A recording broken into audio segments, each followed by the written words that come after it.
ನಾನಿವತ್ತು ಏಷ್ಯಾದ 2ನೇ ಅತಿ ದೊಡ್ಡ ಇಸ್ಕಾನ್ ಟೆಂಪಲ್ನಲ್ಲಿ ಇದ್ದೀನಿ. ಇದು ಮಹಾರಾಷ್ಟ್ರದ ನವಿ ಮುಂಬಯಿಯ ಕಾರ್ಗರ್ ಸೆಕ್ಟರ್ 23ರಲ್ಲಿದೆ. ಸುಮಾರು 200 ಕೋಟಿ ವೆಚ್ಚದಲ್ಲಿ ಇದು ನಿರ್ಮಾಣ ಆಗಿದೆ. ಇದರ ವಿಸ್ತೀರ್ಣ 8 ಎಕರೆಯಷ್ಟು ಹಾಗೂ 12 ವರ್ಷಗಳ ಪರಿಶ್ರಮದ ಫಲವೇ ಈ ಒಂದು ಇಸ್ಕಾನ್ ಟೆಂಪಲ್.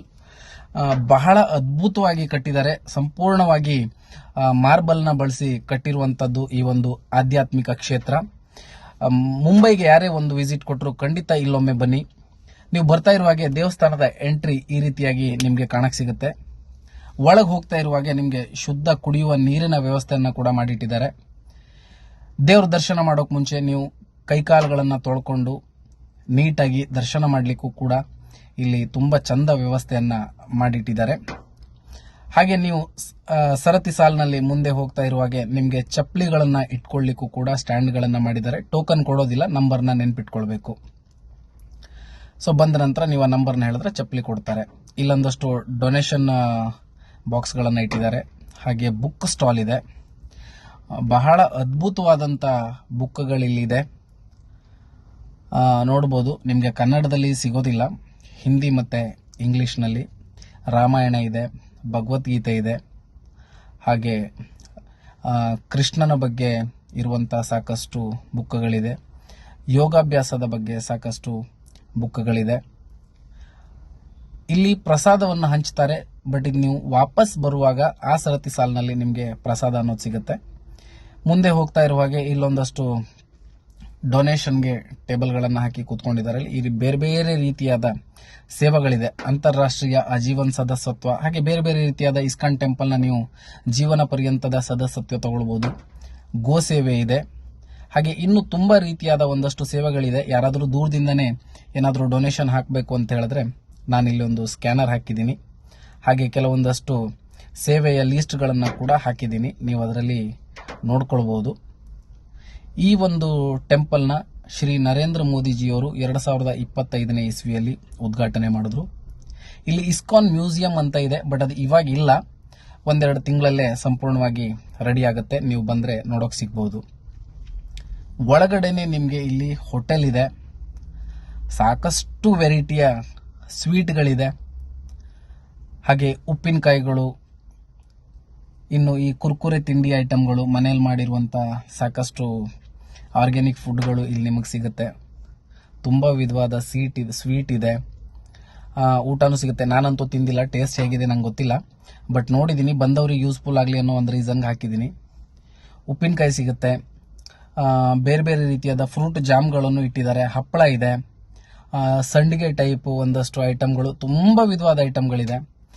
ಈ ಥರ ಮಂಡಕ್ಕಿಯಿಂದ ಏನೇನೋ ಮಾಡಿರೋದು, ಅವಲಕ್ಕಿಯಿಂದ ಮಾಡಿರೋದು, ತುಂಬ ವೆರೈಟೀಸ್ಗಳಿದೆ. ಬಂದವ್ರಿಗೆ ಯೂಸ್ ಆಗಲಿ ಅನ್ನೋ ಕಾರಣಕ್ಕೆ ಅದನ್ನು ಕೂಡ ನಾನೊಂದು ವಿಡಿಯೋದಲ್ಲಿ ಹಾಕಿದ್ದೀನಿ. ಮುಂದೆ ಹೋದರೆ ಹೋಟೆಲ್ ಫುಡ್ಡು, ಸಮೋಸ, ಬಜ್ಜಿ, ಊಟದ ಐಟಮ್ಗಳು ಸಿಗುತ್ತೆ. ಕಾಫಿ ಟೀ ಸಿಗುತ್ತೆ.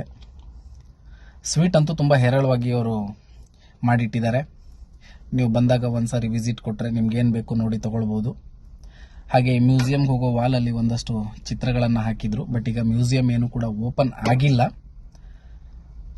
ಇದು ಅಲ್ಲಿನ ಒಂದು ಸ್ಟ್ರಕ್ಚರ್ಗಳ ಬಗ್ಗೆ ಕೂಡ ಒಂದಷ್ಟು ಫೋಟೋಗಳನ್ನು ಹಾಕಿದ್ದಾರೆ. ಲೇಔಟ್ ಅಂದರೆ ದೇವಸ್ಥಾನದ ಲೇಔಟ್ ಯಾವ ರೀತಿಯಾಗಿದೆ ಅನ್ನೋ ಥರದ್ದು ಒಂದಷ್ಟು ಫೋಟೋಗಳಲ್ಲಿ ಇದೆ.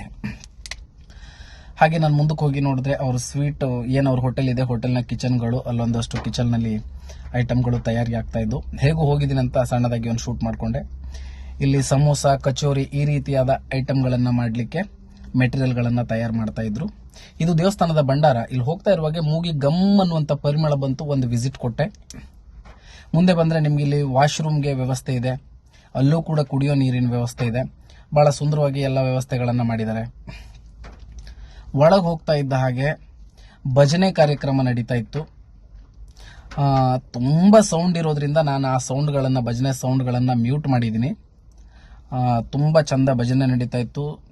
ಸಾವಿರಾರು ಸಂಖ್ಯೆಯಲ್ಲಿ ಜನರು ಅಲ್ಲಿ ಇರೋದ್ರಿಂದ ಆ ಭಜನೆ ಸೌಂಡ್ಗಳನ್ನು ಕ್ಯಾಚ್ ಮಾಡೋದು ಅಷ್ಟೊಂದು ಕಂಫರ್ಟೇಬಲ್ ಇರಲಿಲ್ಲ. ತುಂಬ ಕರ್ಕಶವಾಗಿ ಕೇಳಿಸ್ತಾ ಇತ್ತು.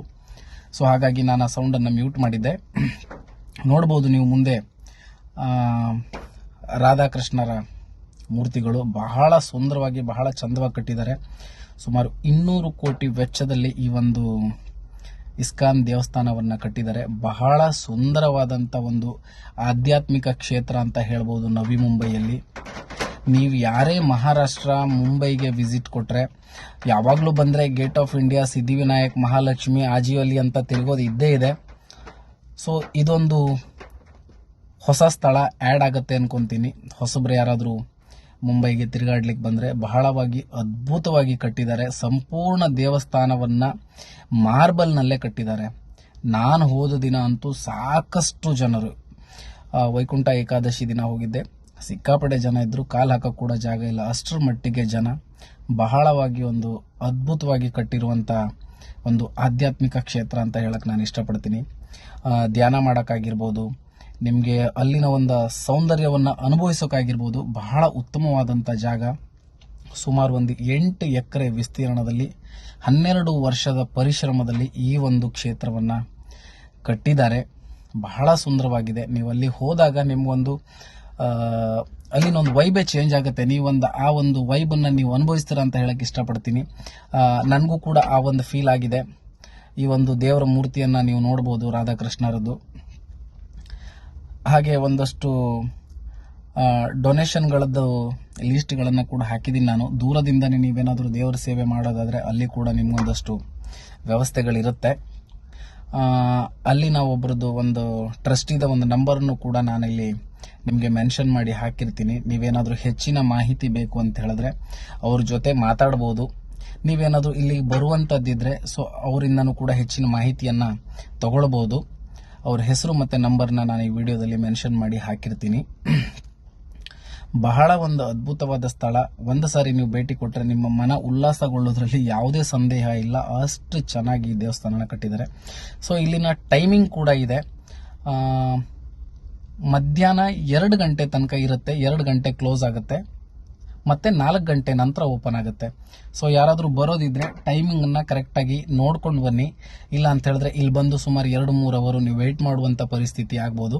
ಯಾಕಂದರೆ ನನಗೂ ಕೂಡ ಹೋದಾಗ ಟೈಮಿಂಗ್ ಗೊತ್ತಿರಲಿಲ್ಲ. ನಾನು ಸುಮಾರು 2-3 ಗಂಟೆ ಅಲ್ಲೇ ವೆಯ್ಟ್ ಮಾಡುವಂಥ ಪರಿಸ್ಥಿತಿ ಆಯಿತು. ಸೊ ನಾನು ವೆಯ್ಟ್ ಮಾಡ್ಕೊಂಡು ನನ್ನ ಟೈಮನ್ನೇನು ಹಾಳು ಮಾಡಿಲ್ಲ, ಸ್ವಲ್ಪ ಹೊರಗಡೆ ಸುತ್ತಾಡ್ಕೊಂಡು ಬಂದೆ. ನೀವು ಮಕ್ಕಳ ಜೊತೆ ಬಂದರೆ ಎದುರುಗಡೆನೆ ಸೆಂಟ್ರಲ್ ಪಾರ್ಕ್ ಅಂತ ಬಹಳ ದೊಡ್ಡವಾದ ವಿಶಾಲವಾದ ಪಾರ್ಕ್ ಇದೆ, ಒಂದು 20 ಎಕರೆಯಷ್ಟು. ಸೊ ಅಲ್ಲಿ ಸುತ್ತಾಡ್ಬೋದು. ನಾನೊಂದು 2 ಗಂಟೆ ಟೈಮನ್ನು ಇದೇ ಬೆಟ್ಟ ಗುಡ್ಡಗಳು, ಅಲ್ಲೊಂದಷ್ಟು ಸಣ್ಣ ಪುಟ್ಟ ಜಲಪಾತಗಳಿದೆ, ಅಲ್ಲೆಲ್ಲ ಸುತ್ತಾಡಿಕೊಂಡು ನನ್ನೊಂದು 2-3 ಅವರ್ನ ನಾನಲ್ಲಿ ನೆಮ್ಮದಿಯಾಗಿ ಬೆಟ್ಟ ಗುಡ್ಡಗಳ ಮಧ್ಯೆ ಕಳ್ಕೊಂಡು ಬಂದೆ. ಅಲ್ಲೊಂದಷ್ಟು ಜಲಪಾತ ಇದೆ, ನೋಡ್ಬೋದು ನೀವು, ಹರಿತಾ ಇರೋ ನೀರು, ಮಳೆ ನೀರು. ಅಲ್ಲಿ ಆ ಮಳೆಗಾಲದಲ್ಲಿ ಅಲ್ಲಿನೊಂದು ಸೌಂದರ್ಯನೇ ತುಂಬ ಚೆನ್ನಾಗಿರುತ್ತೆ. ಈ ಒಂದು ದೇವಸ್ಥಾನದ ಅಪೋಸಿಟ್ ಸೈಡ್ನಲ್ಲೇ ಇದೆ ಇದು. ಹಾಗೆ ಅಲ್ಲೊಂದು ಗುರುದ್ವಾರ ಕೂಡ ಇದೆ. ಸೊ ಅಲ್ಲೂ ಕೂಡ ನೀವು ಹೋಗಿ ಟೈಮ್ ಎಕ್ಸ್ಪೆಂಡ್ ಮಾಡ್ಬೋದು. ನೀವೇನಾದರೂ ಬೇಗ ಬಂದರೆ, ನಿಮ್ಮ ಹತ್ರ ಟೈಮ್ ಉಳ್ಕೊಂಡ್ರೆ ನೀವು ಅಲ್ಲಿ ಹೋಗ್ಬೋದು. ಹಾಗೆ ನೋಡ್ಬೋದು ಇಲ್ಲಿ ಬಹಳ ಭಗವತಿ ಬಿಲ್ಡರ್ಸ್ ಬಹಳ ಚಂದ ಇರುವಂಥ ಬಿಲ್ಡಿಂಗ್ಗಳನ್ನು ಪಕ್ಕದಲ್ಲಿ ಕಟ್ಟಿದ್ದಾರೆ. ನೀವು ಅಲ್ಲಿ ಹೋಗಿ ನಿಂತ್ಕೊಂಡ್ರೆ ನಿಮ್ಗೊಂದು ಅಲ್ಲಿಂದ ವೈಬೇ ಬೇರೆ ಥರ ಕಾಣಿಸುತ್ತೆ. ಬಹಳ ಒಂದು ಅದ್ಭುತವಾದಂಥ ಒಂದು ಧಾರ್ಮಿಕ ಕ್ಷೇತ್ರ. ಒಮ್ಮೆ ಭೇಟಿ ಕೊಡಿ ಅಂತ ಹೇಳಕ್ಕೆ ಇಷ್ಟಪಡ್ತೀನಿ.